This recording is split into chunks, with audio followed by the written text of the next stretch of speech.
Kính chào quý khách hàng của Sencomax nhé. Đây là cái dây đầu hút vào của máy hút bùn.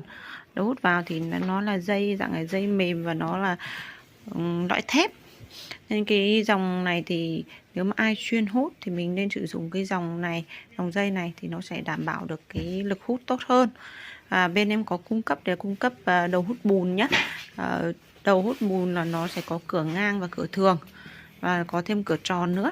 Thứ hai là cái cánh của nó sẽ có các loại cánh thép và cánh cao su. Và Sencomax cũng đã có cái video hướng dẫn và tư vấn cũng như giới thiệu máy trước đấy rồi. Thì đây là giới thiệu thêm cái đầu dây đầu hút vào nhé.